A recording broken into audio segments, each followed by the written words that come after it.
Luana Belmondo, après une séparation qui a bouleversé le monde médiatique, n'a pas mâché ses mots? Des années de silence et de distance émotionnelle semblèrent avoir laissé place à un volcan de rancœurs et de blessures qui ne demandait qu'à éclater.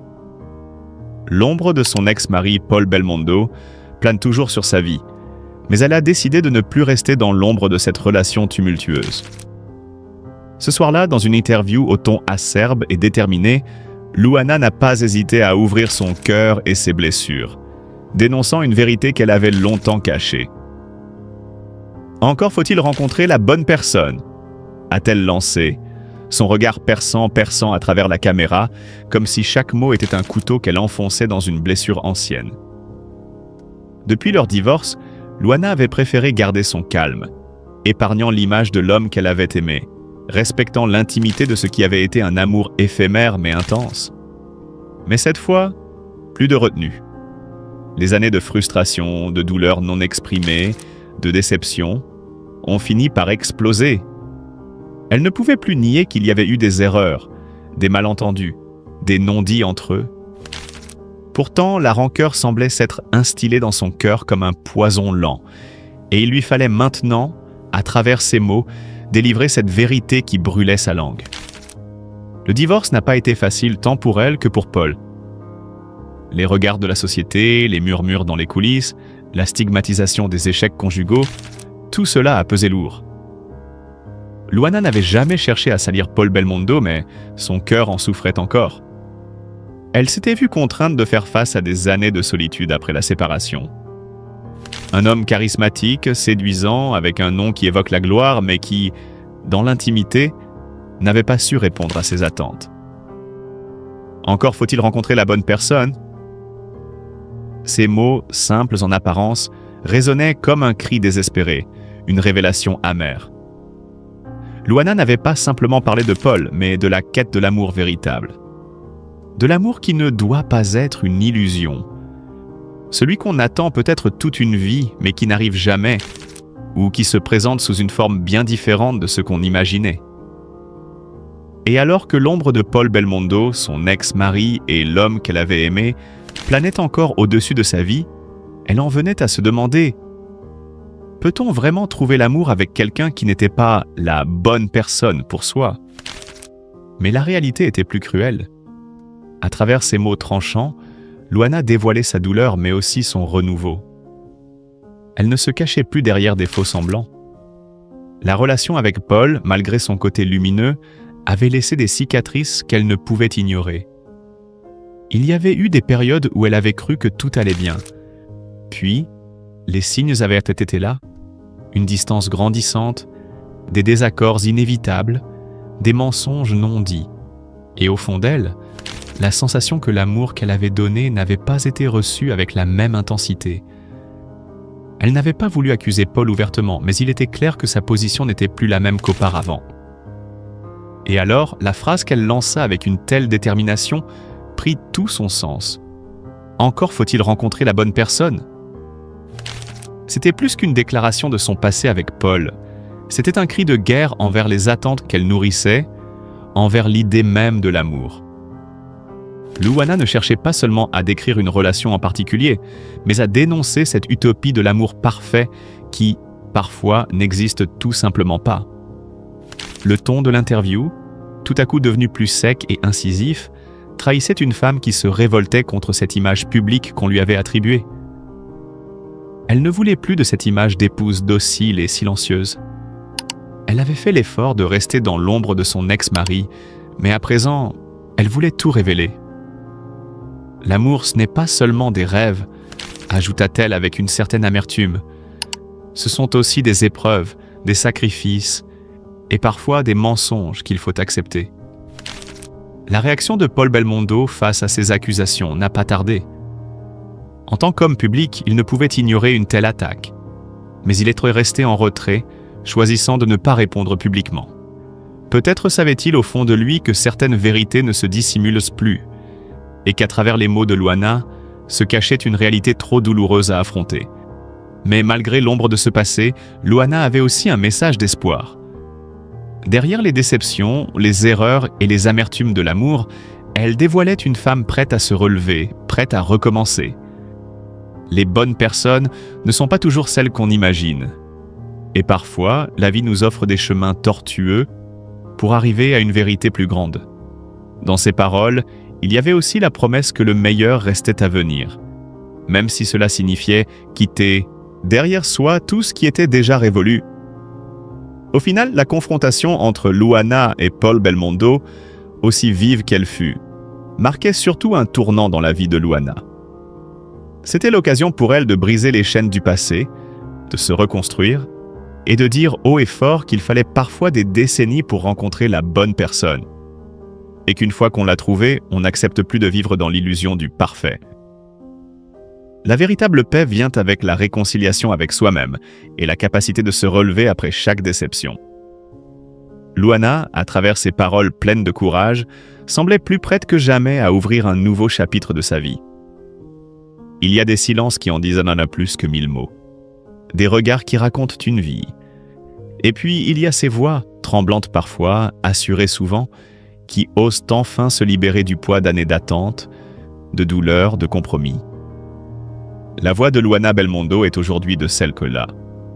Une voix que l'on n'attendait pas forcément, mais qui, lorsqu'elle s'élève, impose le respect, le silence et l'écoute. Car ce qu'elle raconte, ce n'est pas seulement l'histoire d'un divorce, d'un amour qui s'est éteint. C'est l'histoire d'une renaissance. La sienne. Pendant plus de 3 décennies, Luana a été l'épouse de Paul Belmondo, fils du légendaire Jean-Paul. Un nom qui pèse lourd dans l'imaginaire collectif français. Une famille baignée dans le cinéma, la vitesse, la lumière. Et Luana, avec sa douceur romaine et sa passion pour la cuisine, s'est frayé un chemin dans cet univers qui n'était pas le sien à l'origine. Elle y a construit une famille, elle y a élevé des enfants, elle y a porté avec dignité le nom Belmondo. Mais aujourd'hui, elle n'est plus l'épouse d'eux. Elle est elle, pleinement, farouchement, fièrement. Dans un entretien aussi poignant que rare accordé au magazine VSDI en ce mois de mai, Luana se livre avec une transparence presque désarmante. « Je ne suis plus la même femme qu'il y a 30 ans, confie-t-elle, le regard posé quelque part entre les souvenirs et l'horizon. Et comment pourrait-elle l'être ? 33 ans de vie partagée, de compromis, de projets communs, laissent d'accord des traces, des cicatrices parfois. Et pourtant, dans ces mots, il n'y a ni haine ni rancune. Il y a cette lucidité douloureuse mais apaisée, celle d'une femme qui a tout donné et qui, au bout du chemin, a choisi de se retrouver. Car oui, Luana Belmondo a changé. Et ce changement ne s'est pas fait en un jour. Il s'est glissé lentement dans sa vie comme une marée montante. Au début, ce fut le doute, la peur. Comment vivre seul après tant d'années ? Comment exister en dehors du couple, des habitudes, des rôles assignés ? Et puis, la solitude. Cette compagne que l'on fuit d'abord avant de l'apprivoiser. La solitude m'a d'abord blessé profondément. Je me suis retrouvé face à moi-même, sans artifice. J'ai dû affronter mes fragilités, mes failles, mais j'y ai aussi découvert une force insoupçonnée. Une force née de l'acceptation, de l'amour de soi. Selon Gala, les propos de Luana transpirent à la fois la douleur, la nostalgie et une puissante envie de renaître. Et c'est exactement ce que l'on ressent lorsqu'on l'écoute. Elle ne cherche pas à réécrire l'histoire, à effacer le passé. Non. Elle l'embrasse. Elle le remercie presque car c'est ce passé qui l'a mené jusqu'à ce présent. Un présent fait de liberté, d'audace et de projets. Je ne veux plus vivre à moitié dans le compromis. Je veux vivre intensément, pleinement, avec mes valeurs, mes désirs, mes envies. Cette déclaration, loin d'être un cri de vengeance, est un manifeste d'indépendance. Luana ne revendique pas une victoire sur son ancien mari, elle revendique sa victoire sur elle-même, sur ses peurs, sur ses doutes, sur tout ce qui l'a empêchée pendant trop longtemps d'être la femme qu'elle est aujourd'hui. Elle parle avec émotion de ses enfants, de ce qu'ils représentent dans cette nouvelle étape de sa vie. Ils sont ma fierté, mon pilier, et aujourd'hui, je veux qu'ils me voient heureuse, épanouie, debout.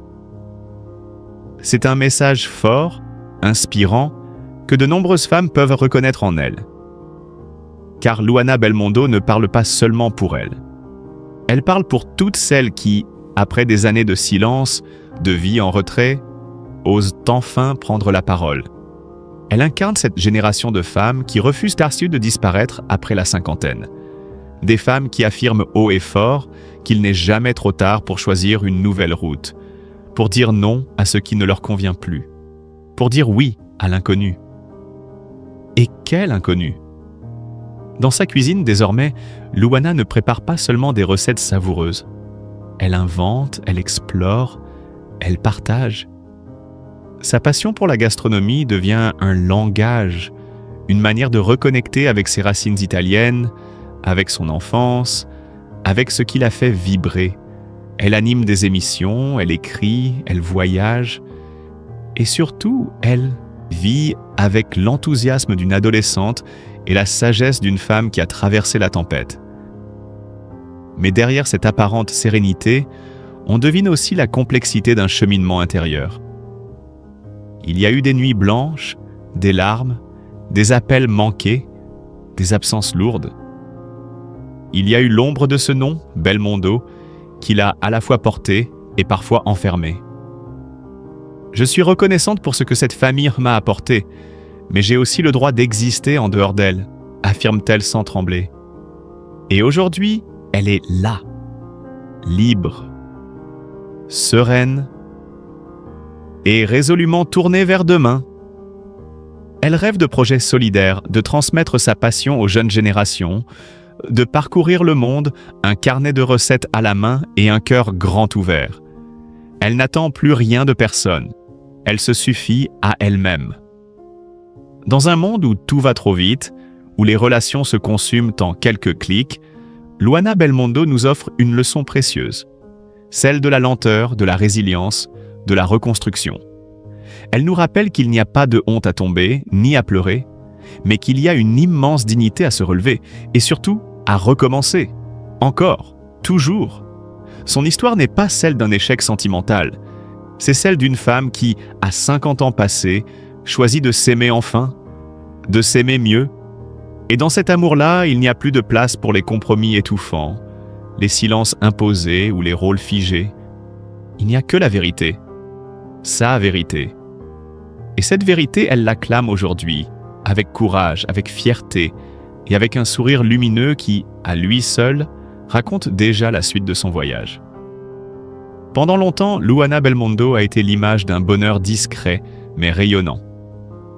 Loin des frasques mondaines, elle incarnait une certaine idée de l'élégance italienne, de la douceur de vivre à la française, de l'amour tranquille partagé avec Paul Belmondo, fils du légendaire Jean-Paul. Ensemble, ils formaient un couple solide, respecté, presque exemplaire. 3 enfants, une vie partagée entre Paris et l'Italie, des repas de famille, des souvenirs ensoleillés, des projets à 2. Autant de chapitres d'un roman que l'on croyait écrit pour toujours. Mais la vie, parfois, déchire les pages les plus tendres avec une brutalité inattendue. Quand la rupture est survenue, elle n'a pas fait de bruit, pas de scandale, pas de une de tabloïd, juste un silence. Mais pour Luana, ce silence fut assourdissant. Derrière les apparences maîtrisées, derrière le sourire digne et les quelques phrases polies données aux journalistes, il y avait un séisme, une onde de choc qui a tout balayé. Ce n'était pas une simple séparation, c'était un abandon, a-t-elle confessé, la voix tremblante, dans une rare interview où elle s'est livrée sans masque. Un abandon profond, viscéral, qui l'a laissée seule face à elle-même, comme arrachée à sa propre vie. Pendant 18 mois, elle a erré dans ce désert émotionnel, comme une naufragée sur une île oubliée. Chaque jour était un combat pour se lever, pour respirer, pour continuer à faire bonne figure devant ses enfants. Ce fut une année de grande douleur, mais aussi de reconstruction, souffle-t-elle, les yeux embués de souvenirs encore vifs. Ce paradoxe, cette coexistence entre effondrement et renaissance, elle le porte encore en elle. Comme une cicatrice qu'on ne cache plus, mais qu'on apprivoise. Le plus cruel dans cette histoire n'a pas été la fin de l'amour, car l'amour, elle le savait, évolue, se transforme, parfois s'éteint. Non, le plus cruel fut cette sensation insidieuse d'avoir été trahie dans ce qu'elle avait de plus pur. Sa confiance, son don entier à l'autre, sa loyauté sans faille. Elle parle aujourd'hui d'un déséquilibre dans sa vie privée, d'un glissement subtil où les rôles se sont inversés, où la tendresse est devenue tension, où la parole s'est faite reproche, où l'écoute s'est changée en jugement. On me faisait me sentir coupable, dit-elle, avec cette lucidité des survivants. Elle ne cherche pas à désigner un coupable, mais elle ne cache plus les dynamiques destructrices qui l'ont rongée de l'intérieur. Elle a compris avec le temps que certaines personnes, pour exister, ont besoin d'affaiblir l'autre. Que la manipulation n'a pas toujours le visage de la méchanceté, mais peut se dissimuler sous les traits de l'amour, de l'inquiétude feinte, de la critique bienveillante. J'ai compris que ceux qui cherchent à manipuler les autres attaquent toujours leurs faiblesses, analyse-t-elle posément, comme si elle récitait une vérité arrachée à la souffrance. Et ce qui la rongeait, au fond, ce n'était pas les mots, mais ce qu'ils reflétaient. Ce regard porté sur elle, déformé, dur, injuste. Ce que l'on me reprochait n'était que le reflet de qui me jugeait, dit-elle avec une force nouvelle. Car oui, elle a vécu un électrochoc, une prise de conscience brutale mais salutaire.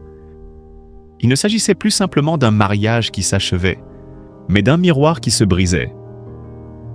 Le miroir dans lequel elle avait cru se reconnaître pendant des années. L'éclatement de ce miroir l'a forcée à se redéfinir, à ne plus être seulement la femme de, mais Luana tout court. Avec ses fêlures, mais aussi une solidité inattendue. Elle a redécouvert sa voix, celle qu'elle avait peut-être mise en sourdine pour préserver l'harmonie, pour maintenir les apparences, pour élever ses enfants dans la paix. Elle a dû apprendre à s'écouter, à s'aimer, à se protéger. Il y a eu des jours sans lumière, des nuits interminables, peuplées de larmes, de souvenirs, de colère rentrée. Des moments où elle doutait d'avoir la force de remonter.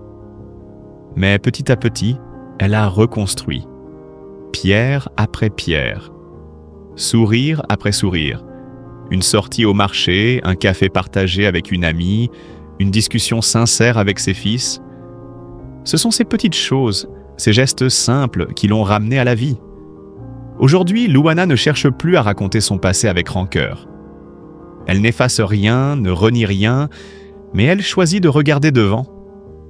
Elle s'est reconnectée à ses racines, à sa passion pour la cuisine, pour la terre, pour les choses vraies. Elle s'est recréée un univers à son image, fait d'authenticité, de chaleur humaine, de respect de soi. Elle n'attend plus qu'on la définisse. Elle se définit elle-même. Cette renaissance, elle la doit à une seule chose, sa force intérieure. Une force qu'elle ne soupçonnait pas, qu'elle a trouvée au creux du silence, dans les larmes versées à l'abri des regards, dans les mots qu'elle a dû adresser à ses enfants pour expliquer l'inexplicable. Elle a transformé la douleur en levier, le chagrin en éveil, le vide en espace de liberté. Ce que Luana nous enseigne, c'est que les femmes, même celles que l'on croit fragiles, même celles qui aiment trop, sont capables de renaître et de briller à nouveau, à leur manière, à leur rythme. Elle ne cherche plus à plaire, à correspondre à une image. Elle est, simplement, entièrement. Et dans son regard aujourd'hui, on ne lit plus la détresse. On lit la paix. Celle de celles qui ont traversé le pire et qui ont survécu. Mieux, qui se sont révélées.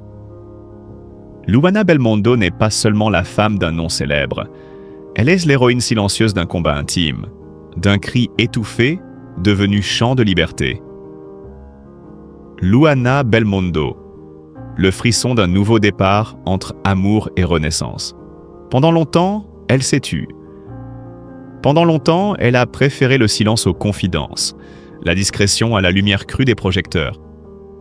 Mais aujourd'hui, Luana Belmondo prend la parole. non pas pour se plaindre ni pour revendiquer une quelconque revanche, mais pour partager une vérité simple, lumineuse, presque bouleversante. Elle croit encore en l'amour. Oui, malgré les blessures, malgré les désillusions, malgré les nuits solitaires remplies de questions sans réponse. Il y a dans sa voix cette fragilité qui émeut, mais aussi cette force tranquille qui impressionne. Cette douleur ne mène nulle part, confie-t-elle. Et dans cette phrase, tout est dit. Elle a pleuré, elle a douté, elle a connu l'abîme de la perte. Mais elle a aussi choisi de ne pas s'y noyer. Ce passé, aussi douloureux soit-il, ne sera plus son geôlier. Car Luana a pris une décision que peu ont le courage de prendre, celle de se libérer. Se libérer des souvenirs trop lourds, se libérer des attentes, des regards, des regrets. Tourner la page. Non pas par fuite, mais par nécessité vitale, par instinct de survie. C'est dans cette lucidité douloureuse que Luana renaît. Une renaissance lente, prudente, mais réelle. Et au cœur de ce renouveau, il y a une conviction inébranlable. Je suis optimiste. Je crois sincèrement en l'amour, malgré ce que j'ai vécu.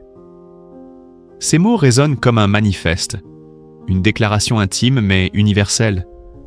Elle ne parle pas d'un amour idéalisé, ni d'un conte de fées. Elle parle d'un amour vrai, solide, construit sur la sincérité, le respect, la bienveillance.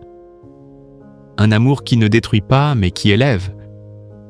Un amour rare qu'elle n'a pas encore retrouvé, mais auquel elle continue de croire, envers et contre tout. Et pourtant, elle le sait, croire ne suffit pas. Encore faut-il croiser la bonne personne, celle qui saura voir au-delà de son nom, de son histoire, de son image. Celle qui ne cherchera pas à combler un vide, mais à partager une plénitude.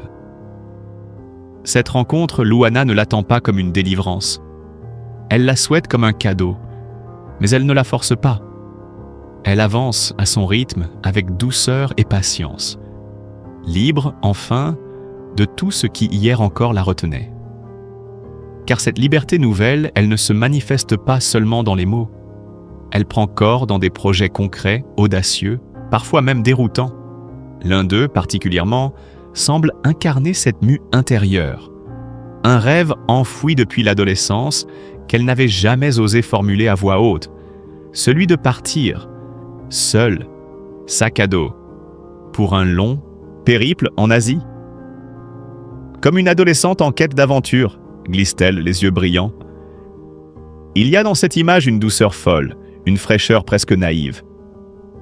Mais aussi une force énorme, celle de tout quitter, de se mettre en danger, de se confronter à l'inconnu pour mieux se retrouver. Partir, pour Luana, ce n'est pas fuir. C'est s'offrir une chance de respirer autrement, de regarder le monde avec d'autres yeux, d'écouter, de sentir, de goûter une liberté qu'elle s'était jusqu'alors interdite.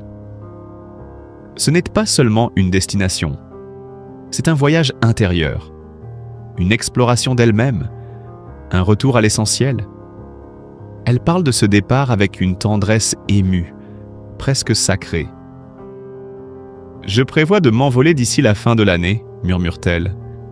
Et dans ce murmure, on perçoit une promesse qu'elle se fait à elle-même, un pacte intime, une renaissance programmée. Il faut l'entendre raconter, avec un sourire teinté d'autodérision, qu'il y a quelques mois encore, elle ne savait même pas comment réserver un billet d'avion. C'est dire à quel point cette décision marque un basculement. Luana, longtemps enfermée dans un quotidien réglé, millimétré, décide enfin de lâcher prise, d'écouter ses envies, de faire confiance à l'inconnu. C'est un acte de foi, une preuve de courage. C'est peut-être le plus bel acte d'amour qu'elle pouvait s'offrir, celui de s'aimer assez pour se choisir. Et derrière ce départ, se dessine un espoir plus grand, celui de rencontrer un jour quelqu'un qui comprendra cette quête. Quelqu'un qui n'aura pas peur de ses silences, ni de ses fragilités. Quelqu'un qui saura marcher à ses côtés sans chercher à la diriger. Car désormais, Luana ne veut plus de relations bancales, de demi-mesures, de compromis trop lourds. Elle veut la sincérité, la lumière, l'évidence. Elle veut un amour adulte, libre et vrai. Mais si cet amour n'arrive pas, elle ne s'effondrera pas, parce qu'elle aura appris à s'aimer, à vivre pour elle, à être pleine, même seule, à être entière, même dans l'attente. Elle aura appris que le bonheur ne se trouve pas toujours dans le regard de l'autre, mais parfois simplement dans un billet d'avion, réservé au dernier moment, dans une promenade dans une ville inconnue, dans un lever de soleil sur une plage de Thaïlande ou dans un bol de soupe partagé avec des inconnus. Ce voyage sera le théâtre de sa métamorphose. Et peut-être, quelque part sur une route poussiéreuse d'Asie, entre le chant des cigales et l'odeur du jasmin, croisera-t-elle ce regard qu'elle attend? Ou peut-être pas. Et ce sera bien aussi. Car Luana Belmondo a déjà gagné quelque chose d'essentiel. Elle s'est retrouvée. Et cela, aucun amour ne pourra jamais lui enlever. Ceux qui cherchent à manipuler visent toujours vos failles. Luana Belmondo, la renaissance d'une femme après 33 ans de silence. On la croyait à l'abri des tempêtes, figée dans une carte postale de bonheur conjugal, dans l'ombre rassurante d'un nom célèbre, d'un mari célèbre, d'une famille presque mythique. Luana Belmondo, cuisinière solaire, animatrice chaleureuse, mère et aujourd'hui grand-mère, semblait incarner la douceur de vivre à l'italienne. Mais derrière le sourire, il y avait les silences. Derrière les apparences, les fissures. Et un jour, tout s'est effondré. Pour la première fois depuis sa séparation avec Paul Belmondo, après 33 années d'un mariage que beaucoup imaginaient éternel, Luana parle. Non pas pour se plaindre, ni pour accuser, mais pour comprendre. Pour se libérer. Pour éclairer.